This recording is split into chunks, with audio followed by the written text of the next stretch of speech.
A través de la grabación. Siempre hay algún imprevisto. Entonces nos encontramos en el tema alternativas eclesiológicas de la Reforma y Contrarreforma. Y naturalmente con el Concilio de Trento. Aunque no es un tema exclusivo para el Concilio de Trento, sino cuál era la verdadera confrontación entre Lutero y naturalmente el magisterio oficial de la Iglesia Católica. Y habíamos indicado ya los puntos que no era tanto una cuestión de eclesiología, sino más bien una cuestión de la teoría y de la doctrina de la gracia de Dios. Y entonces, si esa gracia de Dios y todo lo que es sobrenatural, etcétera, es atribuible a los hombres, además de ser pura gracia de Dios, y cuál es el rol, digamos así, de los fieles en el campo de la salvación. Y habíamos indicado que para Lutero en todo esto, ¿verdad?, hay una exclusividad de la gracia de Dios que previene al hombre en su camino hacia la salvación, y que como tal el hombre no tenía méritos como para ganarse esta gracia de Dios. O sea, este era el punto principal. La salvación es sola y únicamente gracia de Dios, no merecida de parte nuestra. Ahora no voy a bajar a detalles y cosas por el estilo, porque el tema es sobre todo eclesiológico y por consiguiente habíamos dicho que la Iglesia como tal no es la protagonista principal en eso, sino la gracia de Dios, lo cual significa que la Iglesia no debe ser subrayada demasiado en su visibilidad, sino más bien en la invisibilidad. Reporto lo que dijo Lutero, naturalmente, y que todo es un camino de gratuidad de la gracia de Dios. Saquen la conclusión de todo esto y verán ustedes entonces que por qué Lutero, por ejemplo, reduce los sacramentos de 7 que son, los reduce a 2, y toda la manera de encontrar y a interpretar también la Biblia, y luego la reunión de la comunidad cristiana, los diversos ministerios. Un punto muy importante ha sido lo de los ministerios naturalmente ordenados, y en ese sentido él no los considera sacramentos como tal, sino más bien un don de tipo sacramental, y los ministros se reducen prácticamente, por lo menos al comienzo, a uno que es el ministro, que reúne toda la comunidad y puede ordenar a otros naturalmente. Ahora, todo esto no está en comunión o reflejando lo que los católicos entendemos, la indispensabilidad de los ministros ordenados.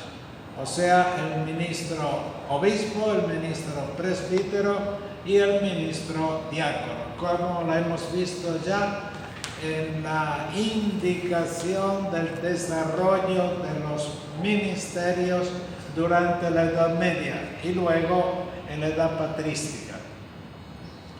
Entonces, este problema significa que hay otra interpretación del rol de todos los fieles. Hay otra interpretación también de la sucesión apostólica, y luego que esta sucesión apostólica se basa más en la continuación espiritual y doctrinal con el tiempo de los apóstoles, y no tanto en esta situación o sucesión apostólica de tal apóstol, el otro apóstol, etcétera, casi en una sucesión mecánica y exageradamente, digamos, confinada a la comprensión de la visibilidad casi como exclusividad. que quede bien claro, ¿ok? Que quede bien claro especialmente hoy en día, que cuando hablamos que el luteranismo se caracteriza sobre todo por la gratuidad total de la gracia de Dios y que esto se manifiesta en la vida sacramental y en tantas otras realidades, y que los católicos subrayaban casi exclusivamente la visibilidad en aquel tiempo en su manifestación externa, etc. Ninguno de los dos prácticamente llegaron al punto de decir o esto o aquello. Después de 4 siglos de silencio y también de escritos, de conferencia y todo, en la línea de subrayar o la invisibilidad o la visibilidad, se llega finalmente a hoy en día a un diálogo. Y el diálogo, sobre todo entre católicos y luteranos, ha sido un diálogo llevado adelante por una comisión que duró 30 años y finalmente produjeron un documento de relectura, recomprensión de todo lo que sucedió en el siglo XVI y cómo recomprender ciertas cosas que ambos lados, digamos así, decían que era según la propia interpretación, sea de la gracia, sea del rol de la Iglesia, y que naturalmente era en contra de los católicos o en contra de los luteranos. Ustedes deberían leer y estudiar también eso en el año tercero, o sea, la interpretación de la antropología, o que se llama también el Tratado de Gracia. Y ambas interpretaciones hoy en día son indicadas con una palabra muy importante en el documento de unión.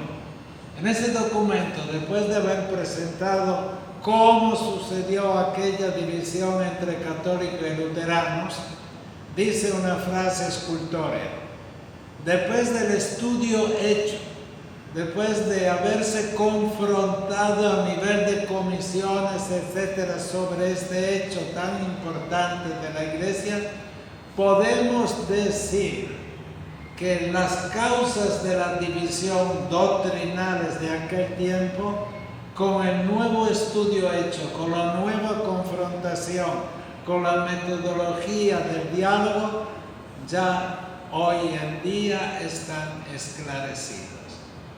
Prácticamente es como decir, hoy como hoy, sobre este punto entre luteranos y católicos, no hay una dificultad sustancial que impida la unión. Esta es una bomba atómica. O sea, después del Concilio de Trento hasta el Vaticano I y el Vaticano II, entre luteranos y protestantes en general, pero sobre todo era entre luteranos y católicos, aquello parecía absolutamente irreversible, esta división. Y todos habían hecho también los estudios recíprocos en contra de, no abiertos a. Y cuando es en contra de, no hay posibilidad de unión y no hay posibilidad de comunión.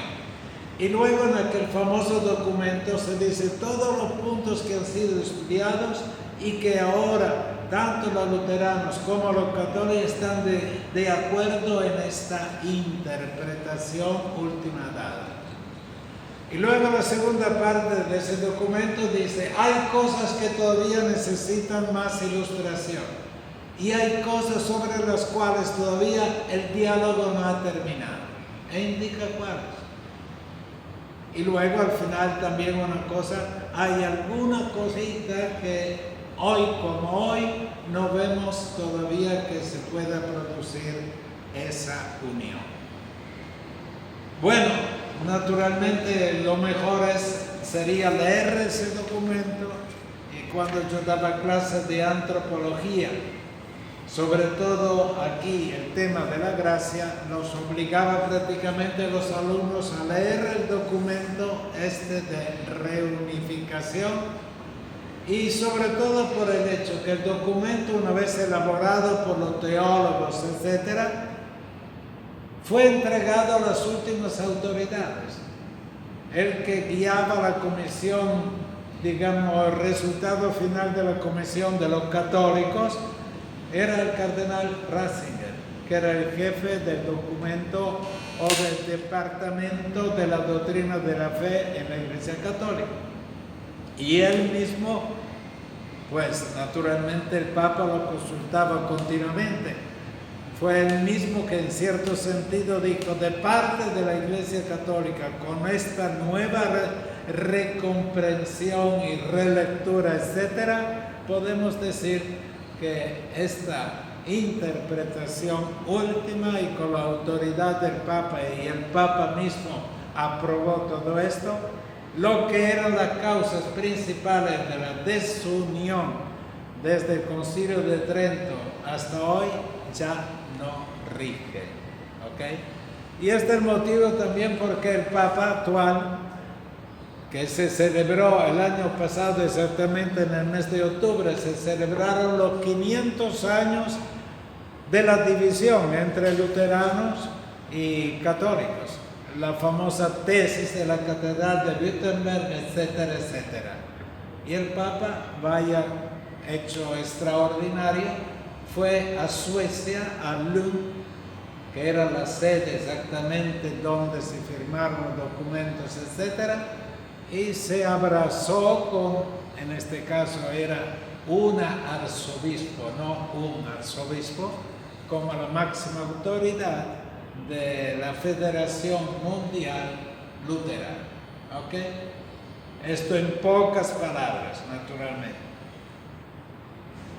Cuando se produjo la evangelización en América Latina y lo que se dice la plantatio ecclesiae, o sea, el inicio de la implantación de la iglesia en América Latina, naturalmente los misioneros que vinieron a América, todos tenían claro que la única interpretación, digamos así, de la teología de la gracia era la que daba el Concilio de Trento, y que naturalmente no era aprobado en comunión con los luteranos y más tarde con otras, digamos, iglesias protestantes o iglesias que habían salido de la comunión con la Iglesia Católica. ¿Ok? ¿Alguna pregunta al respecto? O sea, el problema no es solo eclesiológico, sino el problema es de teología de la gracia, ¿ok? Y naturalmente los católicos hoy como ayer dan la prioridad absoluta a la teología de la gracia, que todo es obra de la gracia. Pero el documento también del Vaticano, del Concilio de Trento, insiste mucho sobre los méritos. Si nosotros ganamos méritos con miras a salvarse, etc. Esta interpretación de los méritos a través de esta comisión reciente ha cambiado. Y se subraya que aún el mérito, aún el comienzo de todo eso, etcétera, es producto de la gracia. ¿Ok? Okay. Bueno, diga. Son, digamos, los acuerdos que se han llegado es únicamente relativos a la gracia, ¿no? Pero cuando dicen que faltan otros asuntos... Faltan otros puntos. Por ejemplo, el tema...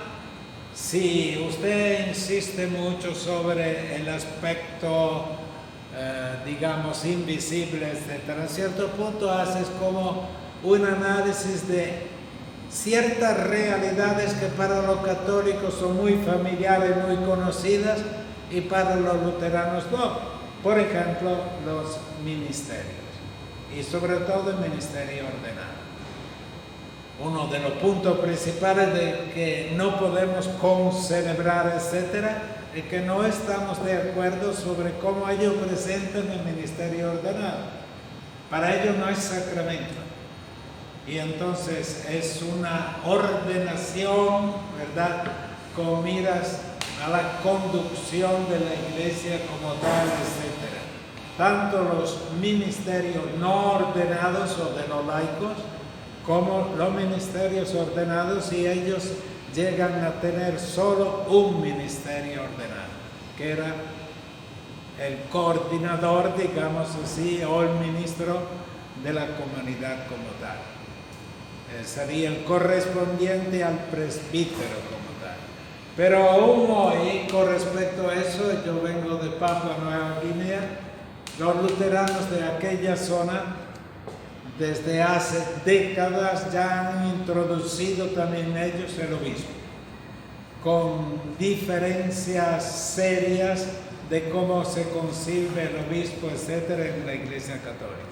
Pero como tal, la introducción del episcopado dentro de la ministerialidad es un hecho concreto. Entonces, todo esto está bastante claro aquí, ¿ok?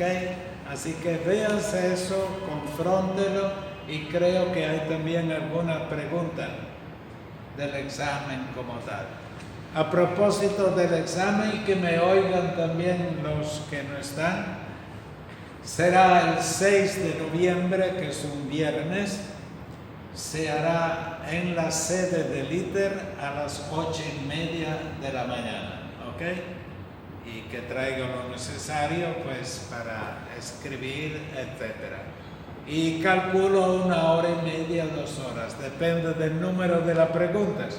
Ustedes tienen el cuestionario que abarca prácticamente 10 preguntas, y naturalmente no voy a poner todas las preguntas el día del examen, pero ustedes no saben cuáles son las preguntas que voy a escoger. De tal manera que las preguntas normalmente son o 4 o 5 con el valor de ese tipo. Y luego anticipo ya que hacia fines de noviembre, para evitar el lío que habrá elecciones, si hay clase, no hay clase, cuándo, etc., yo quiero estar seguro también del otro examen. Nosotros, el examen del día 6 de noviembre se refiere todo al tema que abarca 10 puntos del recorrido histórico de la eclesiología.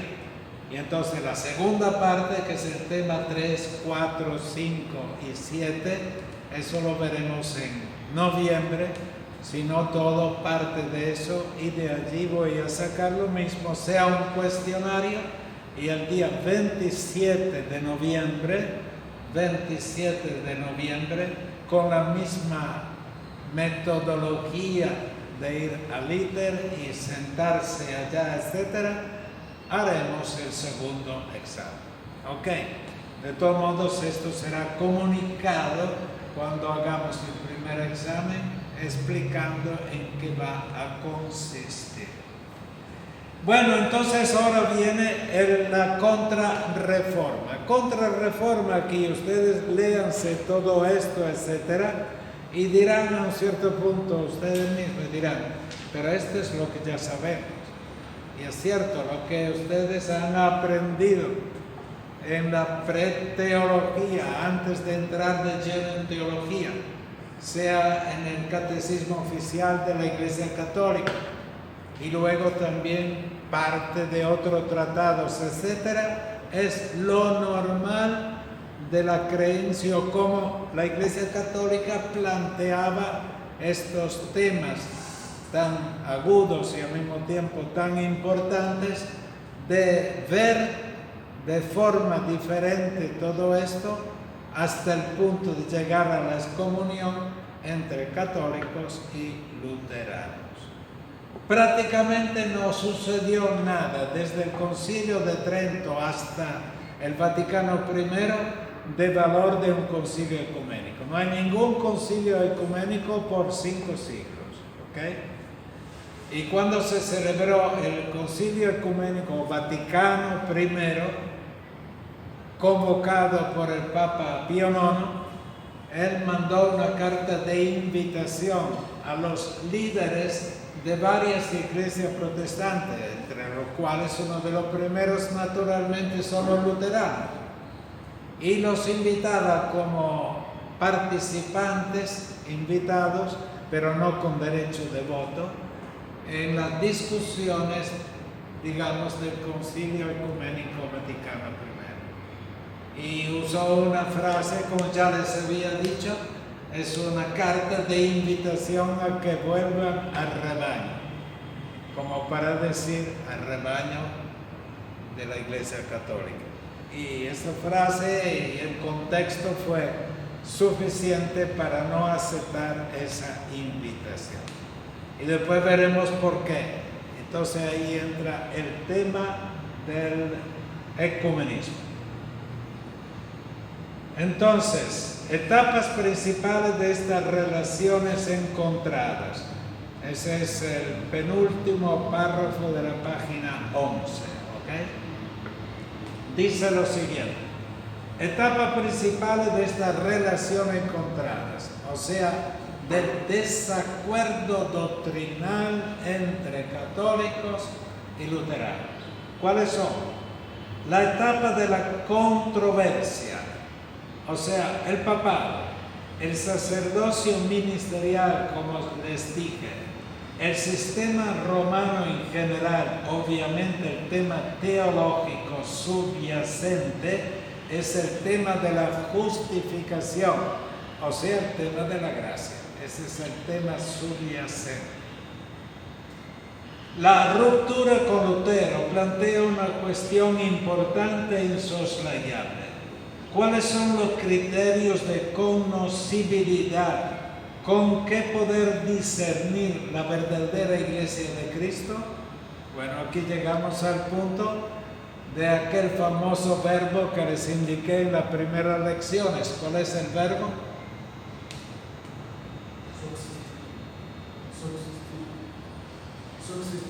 Subsistir.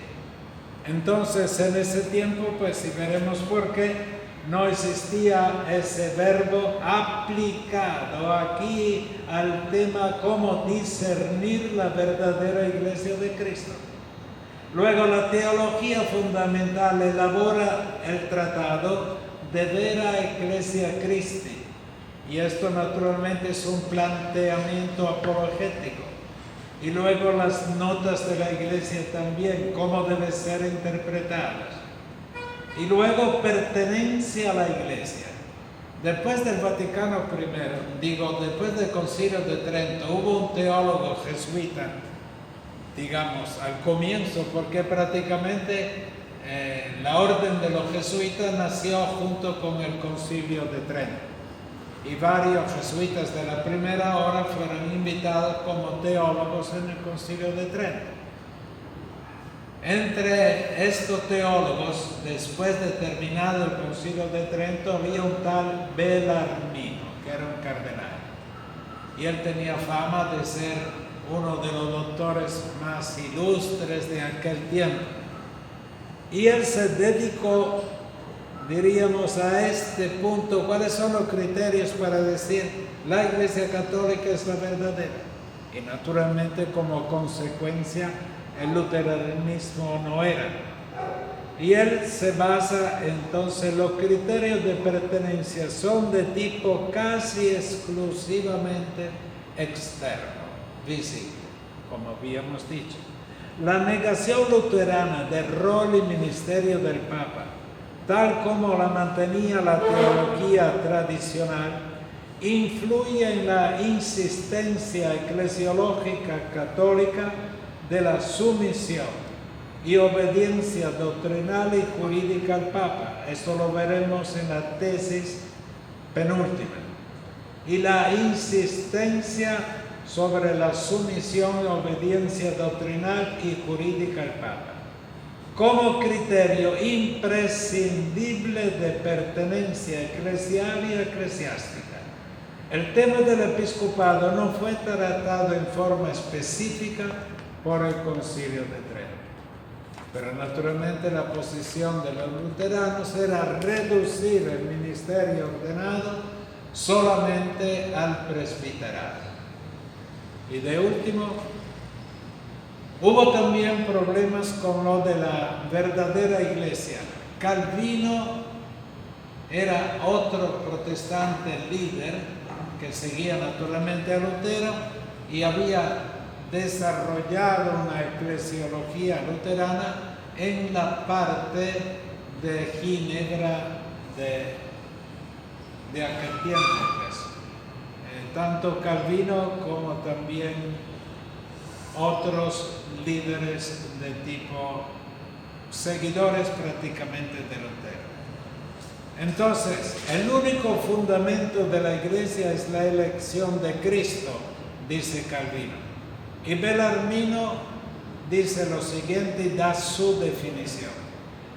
La única verdadera iglesia es la comunidad de hombres reunida por la profesión de la misma fe cristiana. ¿Ok? Es congregatio fidei. La comunión en los mismos sacramentos, los 7 sacramentos, bajo el gobierno de los legítimos pastores, sobre todo los obispos, principalmente del único vicario de Cristo en tierra, el romano pontífice, o sea, el sucesor de Pedro. Es evidente que esta definición, que era la definición sellada en el famoso catecismo más común en aquel tiempo del post-concilio de Trento, elaborado por Bellarmino. Es evidente que esta definición aclara quiénes son y quiénes no son miembros de la iglesia. Automáticamente apliquen ustedes esta definición, entonces todas las iglesias que no tienen este tipo de ministerio como tal, están excluidos de esta iglesia verdadera. Pero no evidencia la dimensión mistérica de la iglesia. En cambio, la dimensión mistérica fue muy clara durante el tiempo patrístico, en la era apostólica, etc. Pero el problema aquí era la negación de parte de los luteranos de puntos que la iglesia católica consideraba esenciales para la verdadera iglesia. Y la ruptura fue total. ¿Okay? Y desde ese momento entonces se habla de exclusión recíproca en cuanto a pertenencia de iglesia. Al final yo lo tengo aquí escrita a mano, ¿verdad? Y entonces pongo aquí. Metodológicamente se aplicó aquí la metodología de la controversia. Aquí no sé si tengo un marcador, me parece que no. De todos modos, el problema es este. Okay. Se han aplicado sustancialmente 2 metodologías de las relaciones de Iglesia Católica con las otras iglesias. Una es la metodología de la controversia y la otra es la metodología del diálogo. Hay otras metodologías también entre una y otra, pero las principales, o sea, aplicadas por ejemplo en el primer milenio en los concilios ecuménicos de aquel tiempo, los 7 concilios ecuménicos del primer milenio. Entonces se elaboraba un concilio. Y el concilio al final hacía un resumen doctrinal de la verdad. En ese caso no solamente eclesiología, sino otros temas, etc. Y al final llegaba la sentencia. El que no acepte esto, prácticamente no se considera miembro de la iglesia. Entonces aquí se trataba de observar a toda costa, ¿verdad?, la verdad como tal. Y luego el interlocutor, sea ario, sea otros, etc., era considerado como hereje. De tal manera, la controversia implica, estamos tratando un tema no aceptado por quienes siempre, digamos así, debían de aceptar. Controversia es en contra de, y las sentencias eran en contra de, y el que estaba excluido era hereje, punto. Esta metodología prácticamente rigió todos los 2000 años prácticamente. En cambio, la otra metodología, que es mucho más difícil, y esta viene en metodología con el Vaticano II, es la metodología del diálogo. Entonces, cuando decimos diálogo, aquí lamentablemente no tengo cómo escribir en la pizarra. Nosotros, por ejemplo, tenemos los ortodoxos, los luteranos y los católicos. Ponga ustedes 3, ¿ok?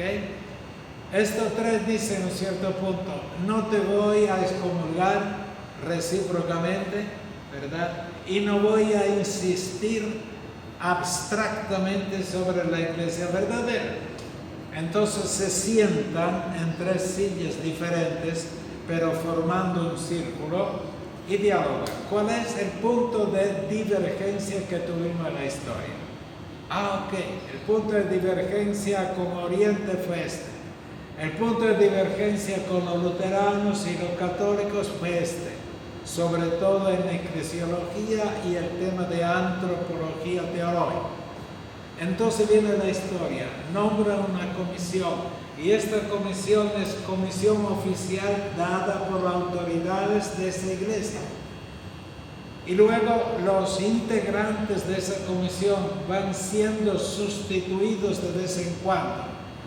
Y no miran al día de terminar el trabajo de la comisión, pero para reestudiar de nuevo todos los puntos de controversia necesitaron décadas. Como decía, este punto necesitó 30 años de diálogo. ¿Y cuál es la metodología del diálogo? Respeto hacia los otros, aceptación recíproca, que cada uno de los 3 dice lo que cree es la verdad. Y luego, ¿por qué tú piensas así? ¿Por qué tú piensas así? Tú piensas así. Entonces van elaborando todos los temas y estudiándolos de nuevo. Y luego van hacia la convergencia. La convergencia es lo mismo que decir, vamos a llegar a la unión. Esa es la meta, la verdadera iglesia de Cristo. ¿Cómo llegar? Y se llega con la inspiración del Espíritu Santo. Que ese no es un tema de estrategia política, sino solamente buscar la verdad. Y se cree en la presencia del Espíritu Santo en ese diálogo que es tan difícil. Y mejoraron las relaciones entre los implicados en el diálogo. Ya no arranca de cómo voy a excomulgar al otro, sino cuál es la parte de verdad que el otro me dice a mí.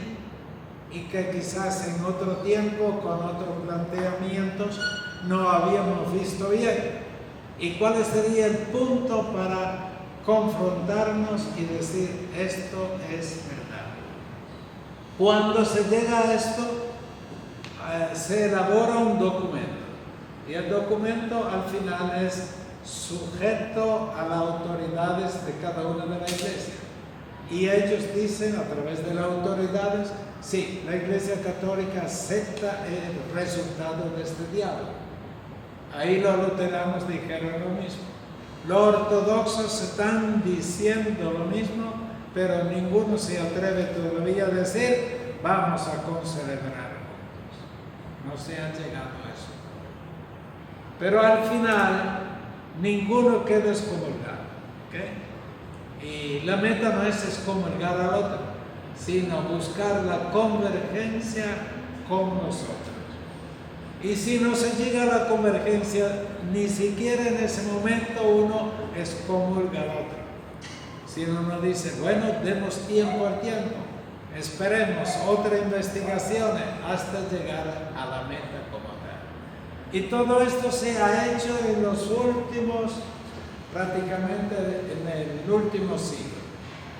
El ecumenismo comenzó en 1910, ¿ok?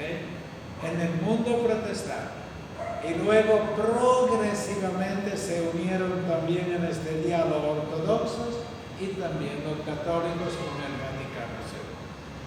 Entonces, la meta es convergencia, unión, y esta meta a través de la convergencia y la unión se da a través del diálogo y no a través de la controversia. Ok.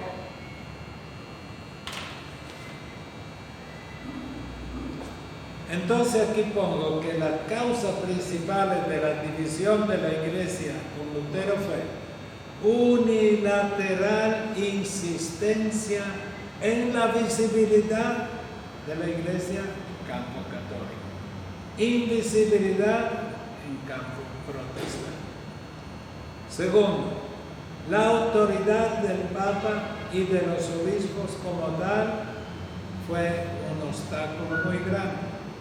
Y el Papa Juan Pablo II en su encíclica Autunum Sit dice: yo sé que la autoridad que yo tengo, y según la fe católica soy el sucesor de Pedro, es el obstáculo mayor para la reunificación de la iglesia.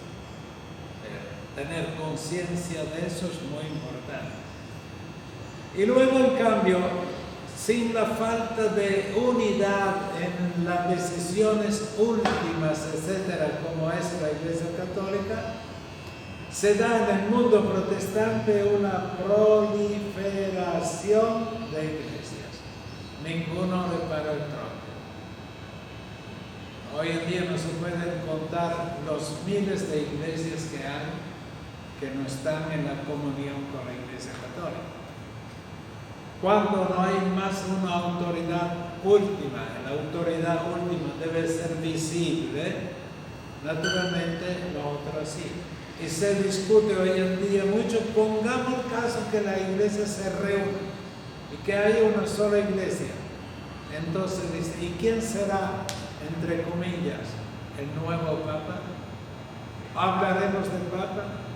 Y si hay uno elegido por todas las iglesias, ¿qué tipo de autoridad tendrá? Esto naturalmente no coincide con la doctrina actual que tiene la Iglesia Católica y que vamos a estudiar en el Vaticano I. Bueno, ¿alguna pregunta sobre eso? Naturalmente ustedes deben leerse todo eso. Yo lo hice en forma sintética. Ahora les dejo 5 minutos, no más de 5 minutos de pausa.